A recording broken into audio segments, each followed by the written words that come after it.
ସମ୍ମାନିତ ଆଦିବାସୀ ଉନ୍ନୟନ ସଂସ୍ଥା ଚମ୍ପୁଆ ଆନୁକୂଲ୍ୟରେ କାଶୀପାଳ ପଞ୍ଚାୟତ ପରିସରରେ ଜନଜାତି ଚାଷୀମାନଙ୍କୁ କୁକୁଡ଼ା ଛୁଆ ବଣ୍ଟନ କାର୍ଯ୍ୟକ୍ରମ ଅନୁଷ୍ଠିତ ହୋଇଯାଇଛି।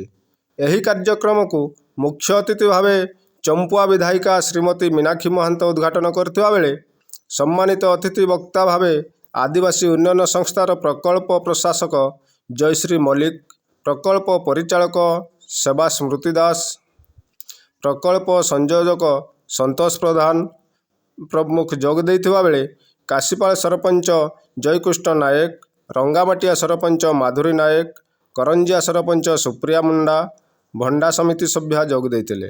ଅତିଥିମାନେ ଘର ଅଗଣାରେ କୁକୁଡ଼ା ଚାଷ ପୁସ୍ତିକା ଉନ୍ମୋଚନ କରି ଚାଷୀମାନଙ୍କୁ ବଣ୍ଟନ କରିଥିଲେ। ଜନଜାତି ଚାଷୀମାନଙ୍କୁ ମିଶନ ଜୀବିକା କାର୍ଯ୍ୟକ୍ରମରେ ଆତ୍ମନିର୍ଭରଶୀଳ କରି ରୋଜଗାରକୁ ଦ୍ୱିଗୁଣିତ କରିବାକୁ ବିଧାୟିକା ଦିଗଦର୍ଶନ ଦେଇଥିଲେ।